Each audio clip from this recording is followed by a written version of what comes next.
spectateurs, que le Dieu d'amour miséricordieux nous bénisse et nous garde.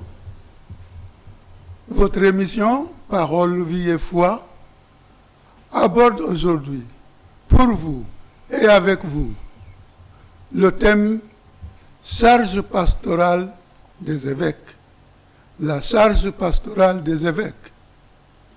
Nous aurons l'éclairage de Abbé Alois Sen. Abbé Alois est chancelier du diocèse de Thiès. Il est vicaire judiciaire du tribunal ecclésiastique de Thiès. Il est docteur en droit canon. Nous reviendrons sur son parcours apostolique. Bonjour Abbé Alois. Bonjour frère Martin. Merci bien de nous avoir accueillis à Thiès. C'est un plaisir. Alors je disais, nous allons aborder un thème important, la charge pastorale des évêques. Exact. Mais comme vous êtes le vicaire judiciaire du tribunal ecclésiastique interdiocésain, je voulais vous demander, qu'est-ce que c'est que ce tribunal ecclésiastique? Merci mon frère. Je vous salue. Je salue aussi tous ceux et celles qui nous suivent à travers les ondes et qui nous permettent, d'une manière ou d'une autre, de diffuser la parole de Dieu. Un tribunal est bien entendu une juridiction qui est chargée d'exercer le pouvoir judiciaire au nom de l'évêque diocésain ou bien du pape encore. Mais au niveau de l'église locale, tel que nous l'avons ici au Sénégal, le pouvoir judiciaire est normalement exercé par l'évêque, puisque dans l'église, il n'y a pas de séparation de pouvoir. Mais ce pouvoir peut être exercé par l'évêque lui-même ou bien par un de ses délégués qu'on appelle le vicaire judiciaire, qui en principe est le responsable du fonctionnement technique de cette instance qui est chargée d'exercer le pouvoir judiciaire de l'évêque. Donc tel que nous l'avons ici, ce tribunal interdiocésain se charge de dire le droit pour des litiges qui concernent des fidèles chrétiens, mais des litiges aussi qui sont plus liés aux choses spirituelles. Voilà, rapidement dit. Rapidement dit, mais concrètement, vous êtes là depuis quelque temps. Quels sont les litiges les plus fréquents que vous avez eu à traiter? Concrètement, les litiges les plus fréquents, ce sont les litiges de mariage, lorsqu'il s'agit d'une demande de déclaration de nullité de mariage. Parce que l'Église donne la possibilité à ceux qui, après avoir célébré leur mariage à l'Église, ont connu des difficultés qui mènent à une séparation au niveau civil. Ceux-ci ont la possibilité d'introduire un recours, d'introduire une demande de déclaration de nullité au niveau du tribunal. Et donc le tribunal se charge d'examiner en réalité leur cas. Et le cas, c'est quoi? Le mariage qui avait été célébré il y a de cela 5 ans, 10 ans ou 15 ans ou 20 ans, est-ce que réellement tous les deux étaient dans les dispositions requises par l'Église pour un mariage valide ou non? Et c'est en ce moment seulement qu'on déroule réellement un procès. Nous avons des avocats, nous avons des juges, nous avons des défenseurs du lien, nous avons des notaires. Les notaires, c'est, disons, l'identité un peu des greffiers. Donc, mais tous ces procès se passent à huis clos. Donc, il n'y a pas de procès public. De telle sorte que notre mode de fonctionnement est un peu différent du mode de fonctionnement des tribunaux civils, quand bien même, pour l'écrit, c'est pratiquement les mêmes démarches. Voilà. Merci bien. On parle de l'Église, mais quand on parle de l'Église, de qui ou de quoi parle-t-on?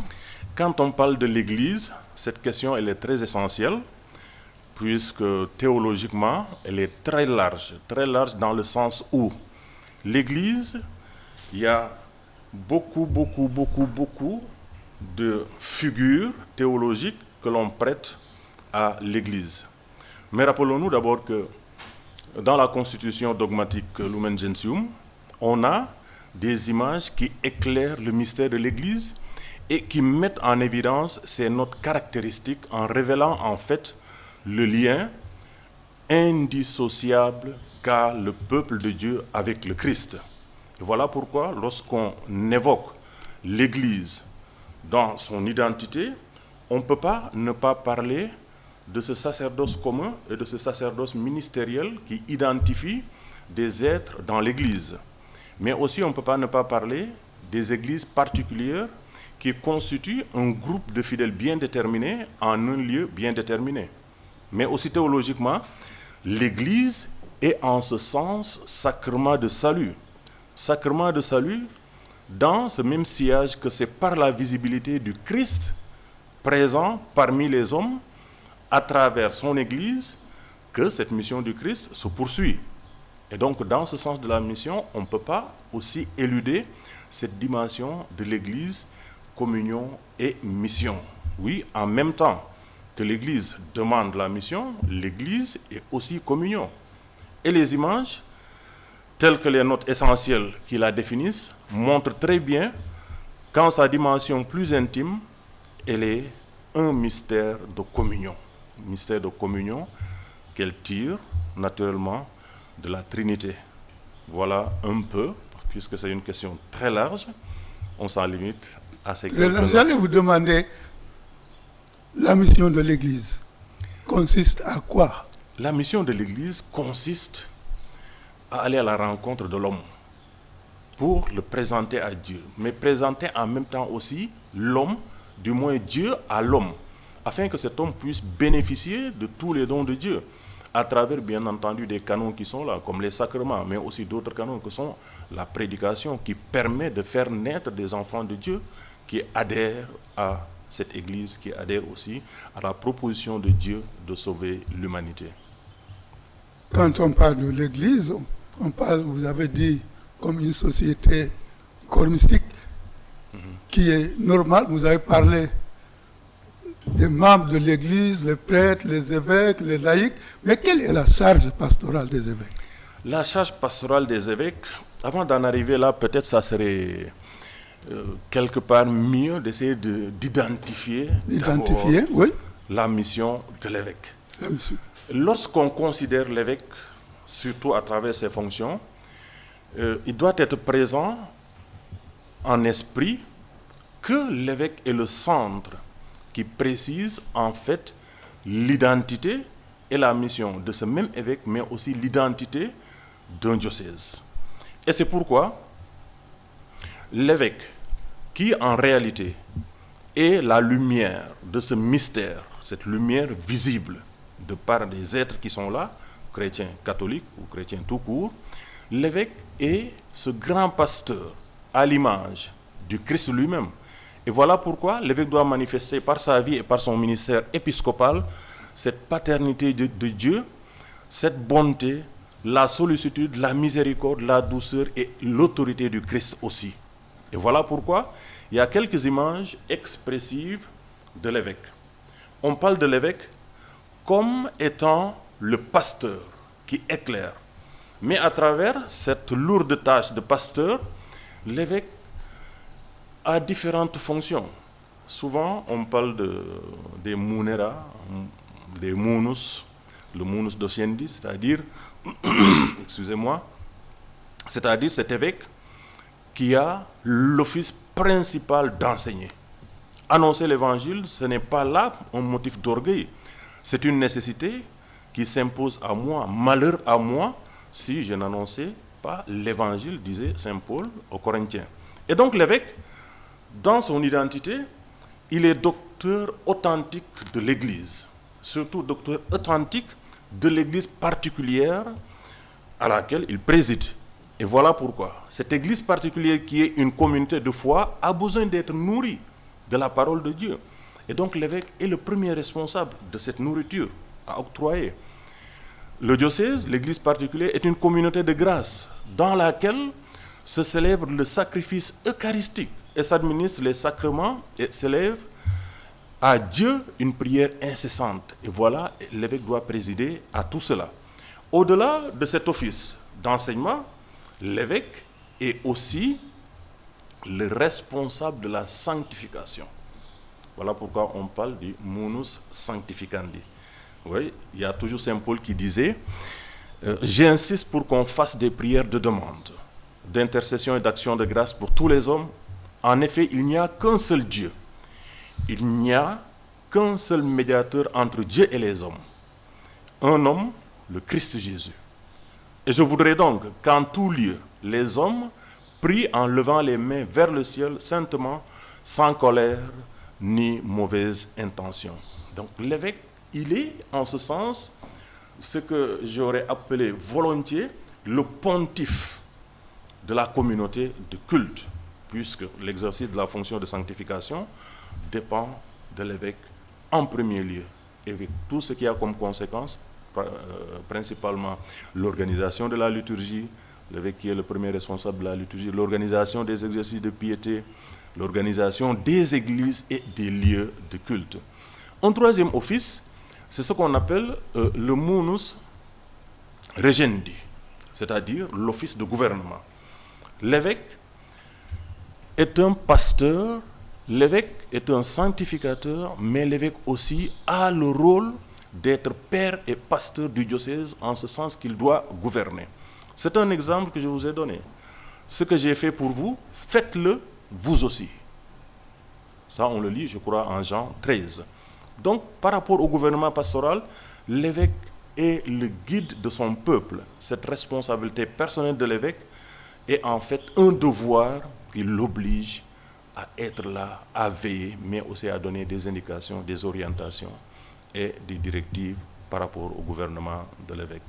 Rapidement dit, voilà, mais on pourrait s'épandre davantage sur le rôle de l'évêque. Voilà, rapidement dit, mais j'allais vous demander, c'est très important, enseigner, sanctifier, gouverner. Mais comment devient-on évêque?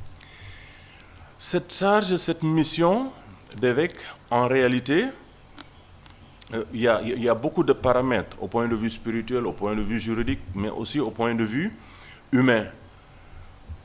On devient évêque, d'abord, il faut rappeler que c'est le Saint-Père, le pontife suprême, qui nomme librement les évêques, ou il confirme ceux qui ont été légitimement élus. Cela peut arriver. Et voilà que, d'après le Code de droit canonique, tous les 3 ans au moins, les évêques d'une même province ecclésiastique, telle que nous l'avons au Sénégal, c'est une province ecclésiastique, ou encore les évêques d'une conférence épiscopale, tous les 3 ans, en accord, doivent présenter une liste de prêtres, mais en secret. Pas seulement de prêtres diocésains, mais aussi des prêtres, des membres d'instituts de vie consacrés les plus aptes à l'épiscopat, qu'ils présentent à Rome, donc qu'ils présentent au Saint-Siège, et après, voilà, le légat du pape qui est là, dans ce cas précis du Sénégal, c'est le nonce, qui les examine avant de les faire parvenir à Rome. Et rappelons que c'est le pape qui nomme librement les évêques. Voilà un peu la procédure, mais il y a d'autres critères. Par exemple, il y a l'idonéité. Il est requis du candidat qu'il ait un degré élevé de foi solide, de bonnes mœurs, la piété, le zèle, la sagesse, la prudence.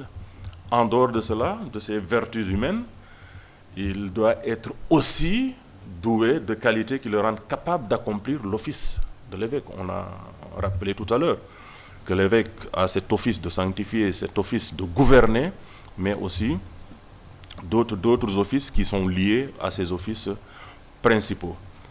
Mais aussi, il doit être âgé d'au moins 35 ans. Et de plus? Oui, 35 ans et plus. Et plus. Maintenant, j'ai l'impression que même avec le pape François, il faut avoir 50 ans. De plus, en tout cas ici, en Afrique plus ou moins. Et avoir au moins 5 ans de sacerdoce. Et à la suite, c'est juste un jugement définitif sur l'idonéité de ce sujet à promouvoir qui appartient au Saint-Siège. Voilà. Vous avez dit le souverain pontife nomme librement. Est-ce qu'il ne faudrait pas mieux de consulter? Est-ce qu'il y a des consultations? Des consultations, oui, il y en a. Il y a des consultations pour tous les diocèses, là où le siège est vacant, ou pour de nouveaux diocèses, là où la nécessité. On consulte tout le monde. Tout le monde, ça veut dire toutes les franges de la société. On ne consulte pas seulement les prêtres diocésains, puisqu'il s'agit, si c'est le cas, de la nomination d'un évêque diocésain, on consulte les fidèles laïcs, on consulte les religieux, religieuses, on consulte les paroissiens aussi. Et je crois que c'est une procédure qui est normale, puisque ce monde bien déterminé fait partie quand même des mieux placés pour connaître ou bien pour attester de l'idonéité d'un candidat à l'épiscopat. Vous avez dit, tous les 3 ans, les évêques d'une province ecclésiastique, d'une conférence, doivent présenter une liste. Est-ce que quelqu'un peut être sur cette liste dans l'année T et être retiré dans cette liste avant l'année? C'est possible, c'est possible. Il faut préciser une autre chose, que restant sauf cette possibilité que la province ecclésiastique a et dont joue aussi la conférence des évêques, chaque évêque aussi individuellement a la possibilité de présenter une liste à Rome, une liste parallèle, voilà, individuellement. Chaque évêque a aussi cette possibilité. Maintenant, quelqu'un qu'on a proposé, quelqu'un qui est dans la terna, comme on l'appelle, puisqu'il s'agit de 3 à l'année T, oui, peut être retiré pour une autre année, puisqu'il y a toujours des nouveautés dans la vie des hommes, cela peut bien arriver. Ou bien peut-être présenter 3 ou 4 ou 5 fois sans pour autant accéder à l'épiscopat. Parlant toujours de l'évêque et du souverain pontife, quels sont les liens de travail ou de pastoral entre les évêques et le pape? Entre les évêques et le pape, il y a un lien très fort, une collaboration très forte et profonde. Et il y a beaucoup d'actes qui en attestent, il y a beaucoup de conduites et d'attitudes aussi qui en donnent une teneur exacte. Comme conséquence, en fait, de sa consécration épiscopale, de la communion hiérarchique et de son appartenance au collège épiscopal et en signe d'union à Christ Jésus, l'évêque, en réalité, tiendra grandement en compte et entretiendra de tout cœur cette relation, cette communion de charité avec le Saint-Siège. Parce que tout simplement, l'évêque, dans sa juridiction, doit exécuter aussi les dispositions du Saint-Siège, les dispositions des différents dicastères qui composent ce Saint-Siège. Mais en outre, l'évêque, chaque 5 années, doit aller aussi rendre compte personnellement au pape des activités et de tout ce qu'il y a eu comme mouvement dans son diocèse. Et c'est cela qu'on appelle généralement la visite ad limina. La visite ad limina, c'est une visite où les évêques partent prier au tombeau des apôtres, Pierre et Paul, mais aussi rencontrent le Saint-Père et lui remettent un rapport individuel d'une activité ou des activités qui ont été menées durant les 5 années passées. Et ce sont des moments très forts, puisque c'est une rencontre individuelle avec le pape que chaque évêque a, au-delà des rencontres diverses qu'ils ont avec les différents dicastères. Et cela, je crois, atteste de cette union, de ce lien qui existe entre les évêques et le Saint-Père, entre les évêques et le Vatican, puisque aussi, au niveau des dicastères, il y a des évêques diocésains qui, malgré qu'ils soient sur place au niveau des diocèses, sont membres de différents dicastères à Rome, ou bien membres de différents conseils à Rome. Et cela toujours pour dire que l'usage actuel, en tout cas qui est en vogue, atteste d'une communion dans la mission, d'une union avec le Saint-Père. Et voilà, c'est l'ascenseur qui part et qui revient. Vous avez parlé du Saint-Siège, du Vatican. Nous entendons parler Saint-Siège et Vatican. Est-ce qu'il y a une différence entre Saint-Siège et Vatican? Entre Saint-Siège et Vatican, pour comprendre, on va faire un peu d'histoire. Donc, retenons qu'à partir du 8e siècle, la papauté a possédé des territoires qu'on appelait les États pontificaux. Et donc ces États pontificaux rendaient visible l'indépendance, en fait, de la papauté vis-à-vis des monarques qui étaient là tout autour. Mais lorsqu'on est parvenu à l'unification de cette péninsule, qui est à côté d'Italie, avec le royaume d'Italie, cette unification a abouti, je crois, vers les années 1861, et on aboutira le 2 octobre 1870 à l'annexion de l'État pontifical par l'Italie. Et donc la papauté perdait ainsi la ville de Rome, qui est devenue la capitale du royaume et qui est aujourd'hui encore la capitale de l'Italie. Et donc, voilà ce qu'on appelait d'ailleurs la question romaine, et qui ne trouvera de réponse durable qu'avec ce qu'on appelle les accords du Latran, qui ont été signés le 11 février 1929. Donc, accord du Latran entre l'Italie et le Saint-Siège, mais pas l'Italie actuelle, c'était l'Italie du temps de Mussolini. Ça, il faut le rappeler alors. Donc, ces accords ont été signés. Et c'est suite à la signature de ces accords qu'a été constituée la cité de l'État du Vatican, qui est un territoire de 44 hectares. Et ces accords reconnaissent la souveraineté du pape sur ces 44 hectares. Et donc le pape se voyait ainsi de nouveau reconnaître le statut de chef d'État. Alors, maintenant, la connexion qui existe entre le Saint-Siège et le Vatican, c'est que l'existence du Saint-Siège est liée à la personne du pape et non pas à un territoire. Parce que le Saint-Siège a non seulement les dicastères dans les territoires des 44 hectares avec tout ce qu'il y a pour le fonctionnement d'un État normal, mais le Saint-Siège a aussi d'autres territoires dans Rome qui constituent même des dicastères qui ne sont pas sur le territoire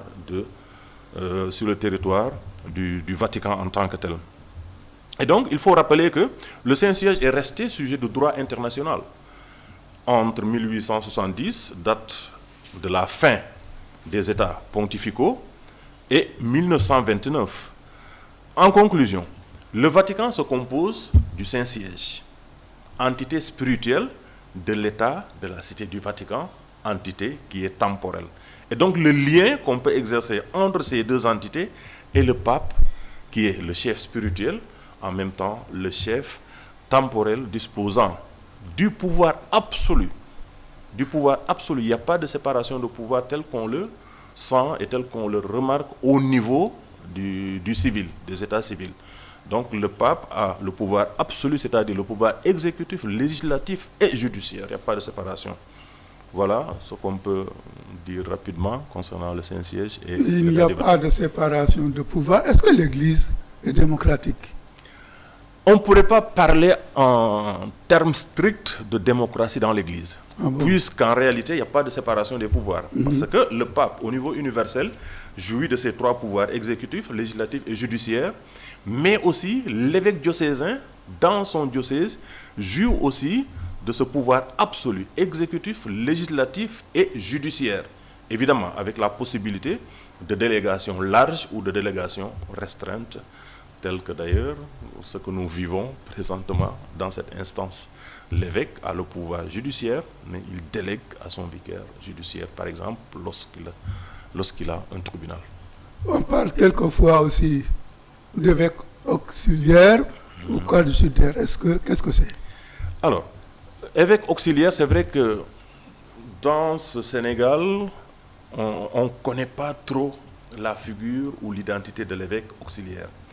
Alors, l'évêque auxiliaire, disons que l'évêque diocésain peut demander à avoir un évêque auxiliaire. Et dans ce cas, il doit présenter, évidemment, la demande bien motivée au Saint-Siège qui lui en procure.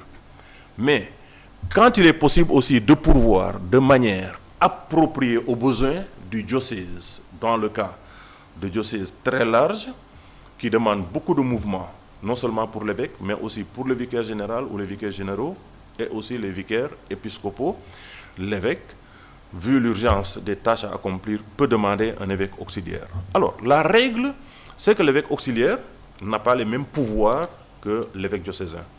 Et l'évêque auxiliaire aussi, il n'a pas droit de succession. Celui qui a droit de succession, c'est l'évêque coadjuteur. Peut-être qu'on aura encore une autre occasion pour en parler. L'évêque auxiliaire qui est nommé a en fait rang de vicaire général ou de vicaire épiscopal. Donc, il accomplit les mêmes offices que le vicaire général ou les mêmes offices que le vicaire épiscopal. Et dans des circonstances particulières graves, même de caractère personnel aussi, le Saint-Siège peut imposer un évêque auxiliaire muni de faculté spéciale à un évêque diocésain bien déterminé. Donc, de la même manière que l'évêque a la possibilité de demander pour pourvoir aux urgences pastorales dans le diocèse, le Saint-Siège peut aussi nommer un évêque auxiliaire pour un diocèse bien déterminé, mais bien entendu en spécifiant, en parlant de manière expresse ou bien en exprimant de manière expresse des facultés spéciales liées à l'identité de l'évêque auxiliaire.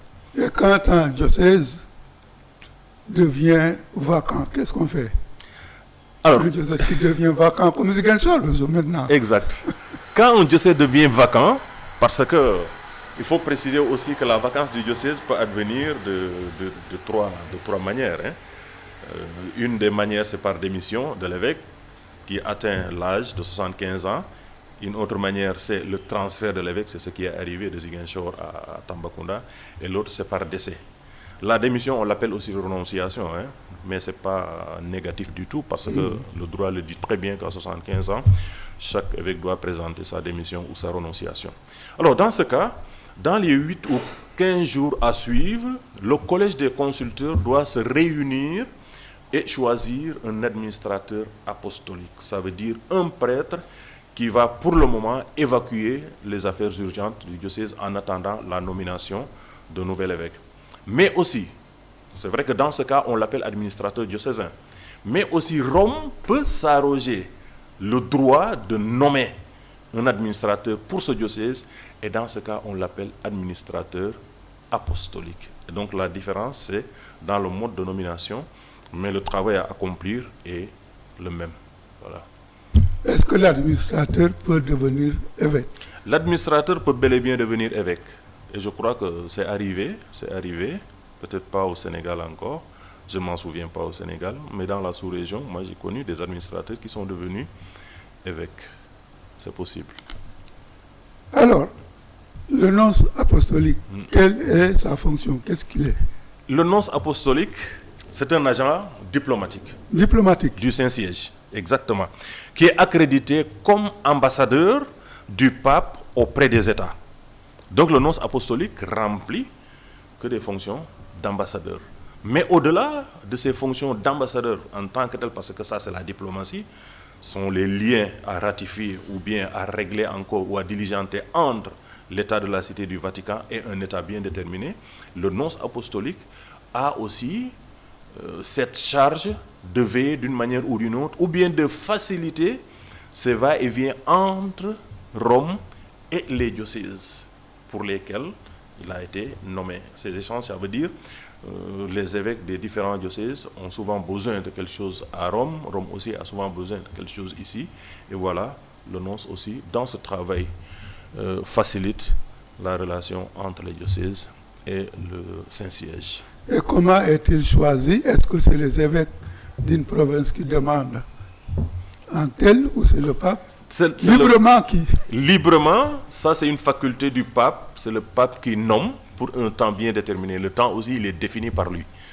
Voilà pourquoi les évêques d'une province ecclésiastique ou bien d'une conférence épiscopale n'ont pas la prérogative de demander en tant que tel un nonce. Maintenant, dans le cas où il y a une nouvelle conférence épiscopale ou bien une nouvelle province ecclésiastique qui s'est retrouvée dans le monde quelque part et qui n'a jamais connu l'avènement d'un nonce, oui, cela est possible. Que des évêques d'une conférence se liguent ou bien se lient pour demander un nonce si les relations diplomatiques entre les pays concernés et le Vatican le permet aussi, parce qu'il y a certains pays qui n'ont pas des relations fluides, des relations diplomatiques fluides avec le Vatican, et que ces relations peuvent dans le temps changer de telle sorte que voilà, les évêques d'une province ou bien de différentes conférences épiscopales peuvent introduire une requête de nonce. Mais lorsque c'est un poste habituellement pourvu, c'est le Vatican qui en prend la charge librement. De nommer qui il veut. Exactement. Et quand il veut. Exactement. Et la vacance d'un diocèse, est-ce qu'il y a une limite? Ou ça peut être vacant pendant des années et des années? En réalité, la limite de la vacance d'un diocèse n'est pas déterminée. N'est pas déterminée. Pas déterminée, et cela dépend jusque-là encore de l'appréciation juste du Vatican de l'appréciation juste de Rome, qui apprécie soit pour 1 an, 6 mois, pour 2 mois, pour 3 mois, parce que aussi, il faut comprendre que à partir de la présentation de cette terna et à partir de ce moment où le diocèse est vacant, les consultations peuvent prendre du temps. Et je crois que la durée de la vacance du siège dépend plus ou moins un peu de la durée des consultations qui sont en cours pour pourvoir à ce siège épiscopal. Voilà pourquoi on peut observer ici c'est long, de l'autre côté c'est bref. Voilà. Ici c'est long, de l'autre côté c'est moins long. Tout à fait. Je sais que c'est difficile de gouverner, d'enseigner, de sanctifier. Est-ce que dans un diocèse, dans une province donnée, des prêtres, des religieux, des laïcs peuvent se liguer contre un évêque? Ça serait un peu assez maladroit, quelque part, s'il faut parler... C'est les malvenus. Voilà. Lorsqu'on parle de l'Église et lorsqu'on parle de l'évêque. Parce que rappelons-le que la figure de l'évêque est intimement liée à sa mission. Et la figure de l'évêque est ancrée aussi dans cette mission, mais aussi dans cette figure du Saint-Père. Parce que on dit souvent que les ministres ordonnés sont là pour continuer l'œuvre apostolique. Quand on parle de l'œuvre apostolique, c'est l'œuvre des apôtres, hein, ce n'est pas seulement les évêques en tant que tels. Mais lorsque cette figure n'est plus le point de ralliement, où on vient à ne plus pouvoir être acceptée entre guillemets, ou bien comprise entre guillemets, c'est vrai qu'un problème peut se poser. Mais il n'est pas du tout souhaitable que des religieux, religieuses ou encore des ministres ordonnés se liguent entre guillemets pour ne pas faciliter la tâche à un évêque. C'est malvenu. Nous parlons toujours de la charge pastorale des évêques. On a entendu parler des conciles diocésains. Qu'est-ce que c'est qu'un concile diocésain? Alors, le concile diocésain, comme le synode diocésain aussi, sont des instruments à la disposition de l'évêque, mais instruments de gouvernement. Le gouvernement. Voilà, parce qu'on dit que l'évêque déploie sa charge de gouvernement à travers des instruments que sont le concile, le synode, il y a d'autres rassemblements possibles. Hein. Alors, sont des moments de réflexion, mais aussi des moments de proposition sous forme de normes qu'on peut codifier après. Et d'ailleurs, ce qu'on appelle le droit particulier, ça veut dire le droit d'un diocèse, ces droits naissent toujours à la suite de conciles ou bien de synodes. Ce sont des moments de célébration qui permettent en fait à un diocèse ou même à une province ecclésiastique de revoir un peu sa façon de faire synode, de faire marcher ensemble. Voilà. Et cela peut permettre d'harmoniser davantage les attitudes, les actes à poser, mais aussi sont des moments très particuliers pour revisiter ce qu'on appelle cette ecclésiologie de l'Église, c'est-à-dire l'identité de l'Église. Est-ce que nous qui faisons Église diocésaine, dans l'ecclésiologie, disons, universelle, notre Église diocésaine se retrouve là-dedans, s'identifie et puise quelque chose par rapport à ces différentes notes de l'Église et continuer le chemin de l'histoire. Voilà, ce sont des moments très forts qui sont souhaitables pour tous les diocèses. Et d'ailleurs, tous les diocèses devraient pouvoir tenir des conseils ou bien tenir encore des synodes diocésains. Parlant de synode, nous sommes en marche, nous sommes en plein dans le synode sur la synodalité. Parlez-nous-en. Le synode sur la synodalité, je dirais que est vraiment bienvenu. Bienvenu. J'ai rencontré certains qui se sont réjouis de cet événement, qui se sont réjouis en tout cas de ce déclic, on peut l'appeler ainsi, que le Saint-Père a eu pour nous faire vivre un synode sur des années ou pendant des années, et non seulement un synode pendant des semaines ou bien pendant des mois. Et je crois que cela donne l'occasion à l'Église universelle non seulement de s'impliquer, mais aussi de revoir un peu sa manière de faire, mais aussi de puiser davantage à la source, parce que la source, elle est toujours là. Peut-être qu'on peut la négliger dans nos démarches, on peut la négliger aussi dans nos manières de faire, puisque le monde évolue. C'est vrai que les nouveaux aéropages peuvent pousser l'Église à adopter une attitude qui peut ne pas être très conforme à ce que la source demande. Et donc, cette synodalité, disons ce synode qui nous permet de faire route ensemble, nous permettra aussi de revaloriser davantage le sens de la mission, mais aussi le sens de la communion qui est l'unité dans la foi, mais aussi l'unité dans le culte. Parce que cette unité doit être visible à travers une harmonisation qui permette à chacun de se retrouver là-dedans.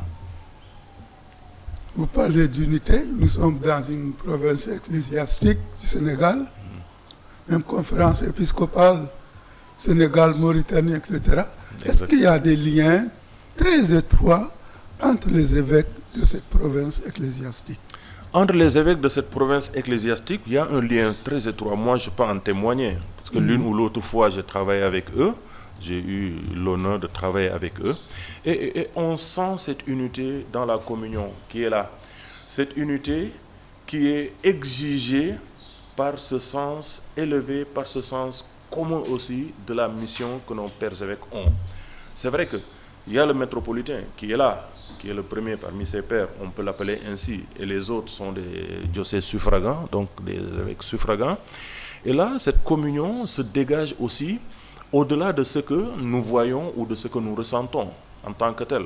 C'est vrai que quand on n'a pas l'occasion de faire cette expérience du vécu des évêques ensemble, qui réfléchissent, qui pensent, qui proposent, mais aussi qui encadrent, qui donnent des orientations, qui donnent des directives pour l'Église du Sénégal, qui, rappelons-le, c'est une province ecclésiastique, on sent qu'en réalité, il y a cette communion qui est là entre eux, le souci de l'autre, le souci de la mission.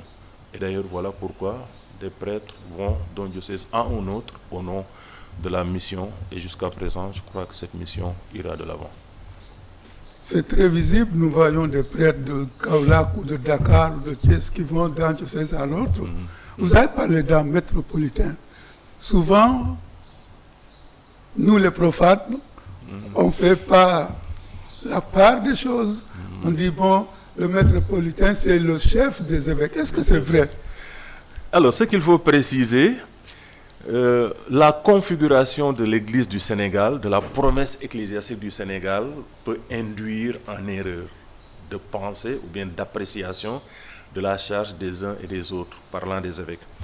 Mais dans d'autres pays, là où on a plusieurs provinces ecclésiastiques, le problème ne se pose pas. Mais là, c'est parce qu'on a une seule province ecclésiastique. Et donc, du coup, de manière logique ordinaire, on pense que le métropolitain est le chef de la province ecclésiastique et le chef de l'Église du Sénégal. Mais en réalité, il n'en est rien. Il n'en est rien. C'est vrai qu'à la tête de chaque province ecclésiastique, il faut un évêque ou un archevêque métropolitain. Il peut être cardinal aussi, il demeure métropolitain. Mais le lien qu'il y a entre ces évêques, je le rappelle, c'est vraiment le lien autour de la communion, autour de la mission. Parce qu'en réalité, le métropolitain n'a aucune prérogative en matière de gouvernement sur les autres évêques, qui sont suffragants.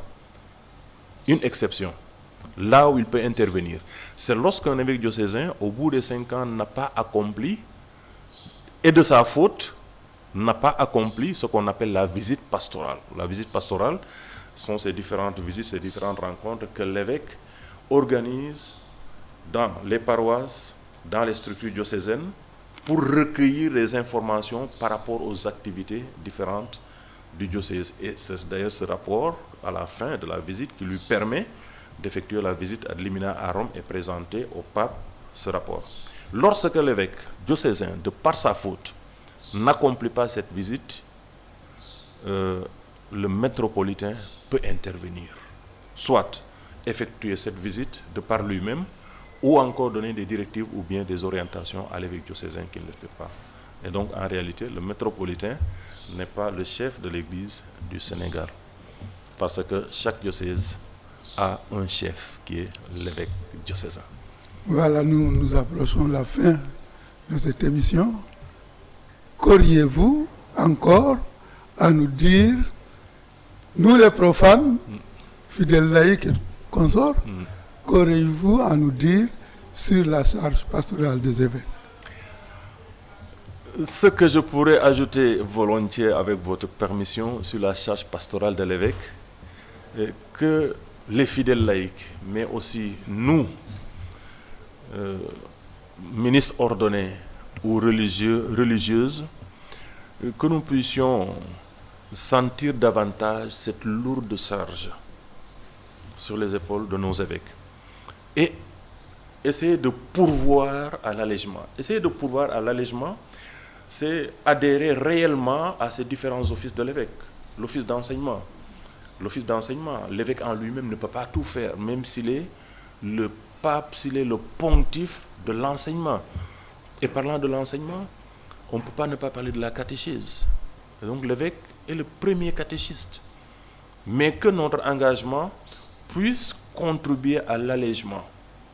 Parce que l'engagement de nous, fidèles du Christ, par rapport à tout cela qui incombe à l'évêque, est non seulement un devoir personnel, communautaire, mais aussi un devoir par rapport à la charité. Cette sollicitude pastorale, si on l'a, on doit pouvoir participer d'une manière ou d'une autre à l'office de l'évêque, qui est là pour les hommes, pour les femmes de son diocèse. Voilà.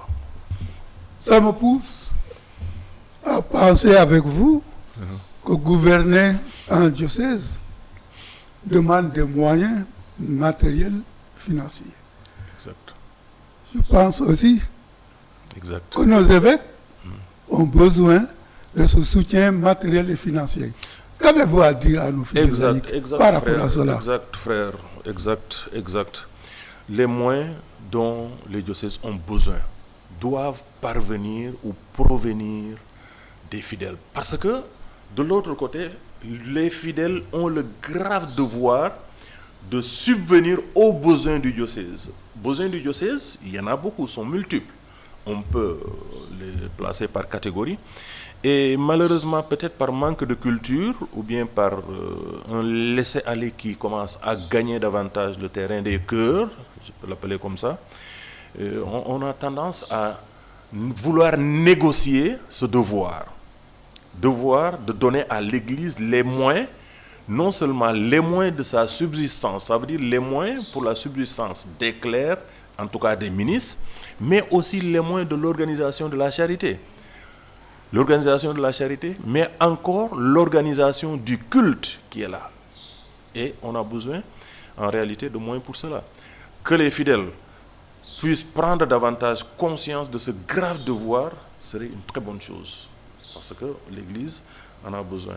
Et encore, de l'autre côté, qu'on puisse faire savoir et faire comprendre aux fidèles aussi que l'évêque a le droit d'imposer dans le sens de fixer des impôts pour, je le répète, l'organisation du culte, pour aussi l'organisation de la charité, sans parler évidemment de l'honnête subsistance des ministres qui sont là pour le travail de la communauté. Et donc c'est un appel que les cœurs puissent s'ouvrir davantage et s'installer dans cette dynamique de recherche, mais aussi dans cette dynamique de la communion qui en appelle à la recherche honnête aussi des moyens pour pouvoir subvenir aux besoins de l'Église. Voilà, Abbé Aloïs ñu ngi doon wax ci nasaraan ñu dem ci liggéeyu sunu monseigneur yi mais balaa ñuy commencé wax nañu aussi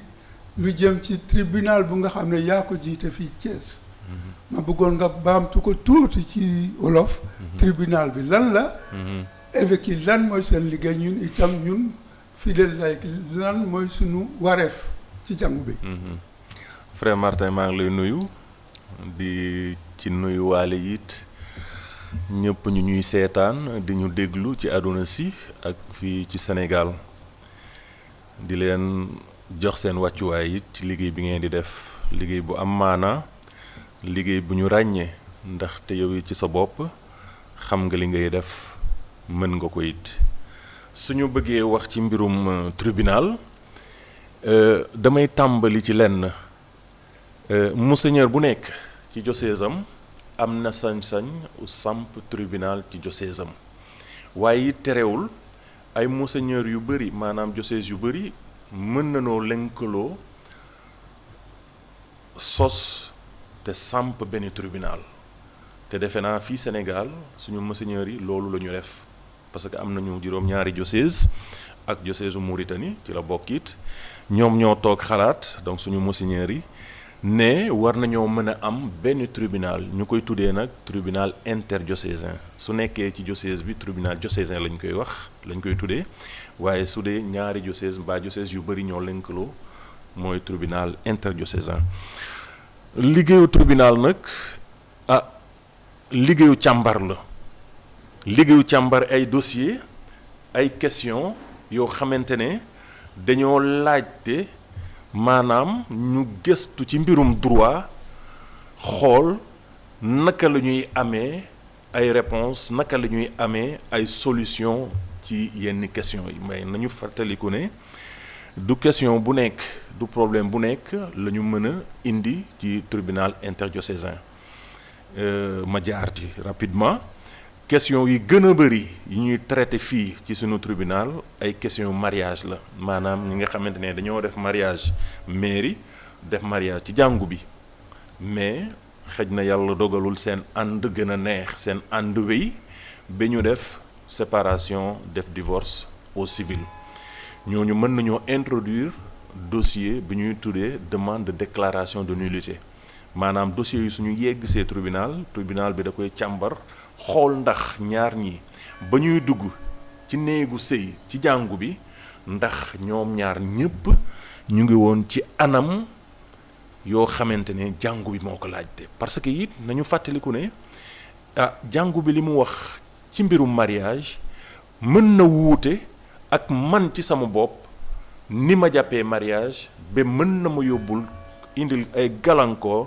su ma duggee ci néegu sëy ci biir jàngu bi daanaka ay dossiers yu mel noonu daal ñoo gën a bëri fii waaye nag bu ñu fàtte ne monseigneur yi ñooy boromu tribunal bi ñi fiy liggéey moomuñu ko monseigneur yi ñooy saytu seen tribunal te saytu tribunal boobu monseigneur Sénégal yi ak Mauritanie dañ ko dënk monseigneur André ndaxte tribunal bi diocèse bu Thiès la nekk voilà. yaa ngi wax jëm ci monseigneur yi lan mooy liggéeyu monseigneur. monseigneur liggéeyam xaw na metti lool parce que yéen bu diis la que nga nekk monseigneur parce que soo nekkee monseigneur am na lu bëri lu la war sa mbootaay da lay xaar ci lépp waaye suñu bëggee dugg ci mbirum théologie tuuti liggéeyu monseigneur mën nañ ko tënk ci ñett monseigneur mooy ki nga xamante ne moo jiite ci diocèse ci lépp mooy ci njemantaal maanaam évangélisation monseigneur mooy borom kàddu gi maanaam mooy xalif bi ñépp ñuy jemantaal ci diocèse ci ginnaaw monseigneur ngeen di topp monseigneur it moo am sañ-sañ te warugaar la sax ci ñoom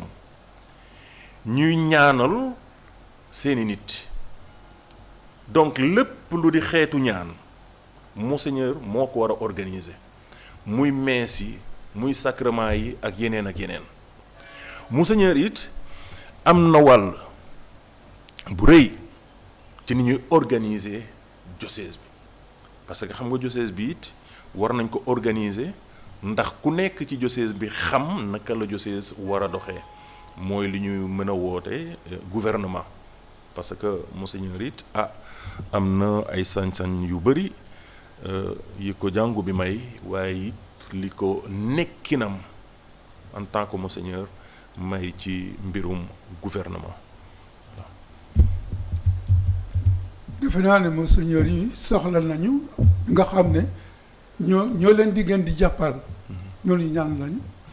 ñi di jàppale monseigneur yi mën naa wax ne chrétien bu ne catholique bu ne war nga jàppale monseigneur.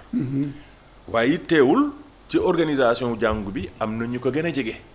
ñi ko gën a jege mën nañoo citer maanaam vicaire général mën nañoo citer it ay vicaires épiscopaux mën nañoo citer li ñuy wax les membres de la curie diocésaine ay xeetu mbootaay yu ndaw la yoo xamante ne monseigneur moo leen di tënkal seen liggéey ndax te monseigneur nañu fàttaliku ne lépp moom la waaye it ci li mu am comme sañ-sañ mën na ci seddale ndax yéen bi gën a oyof tuuti waaye nañu fàttaliku ne ku nekk chrétien catholique ci diocèse war nga mën a jàppale monseigneur ci anam wu ne surtout ci anamu soxla su monseigneur soxlaa su monseigneur wootee nañu dem su monseigneur soxlaa nañu joxe donc teew joxe su monseigneur nee waaw nañ ca dem su dee déet buñ ca dem te defe naa ñett yooyu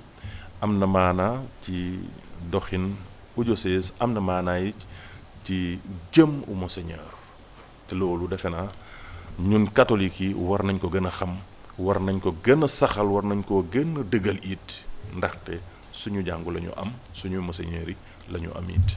Merci Abbé Aloys. Votre dernier mot? Tout dernier mot? Le tout dernier mot, c'est vous remercier aussi. Je vous suis souvent. Je suis souvent les émissions que vous faites avec beaucoup de fierté, mais aussi avec beaucoup de joie pour notre Église. Nous, notre Église, je le répète souvent, nous devons être fiers de ce que nous avons, mais pas d'une fierté qui pousse à l'orgueil, mais d'une fierté qui pousse à reconnaître et à renforcer aussi ce potentiel que nous avons ici dans notre Église nationale. Potentiel humain, potentiel matériel, mais aussi et surtout potentiel spirituel pour une meilleure organisation, mais aussi pour un renforcement réel de cette foi qui est en nous et qui est un don de Dieu. Merci, vous y contribuez largement et je m'en réjouis. Voilà, merci amis téléspectateurs, merci. Rendez-vous est prêt pour dimanche prochain.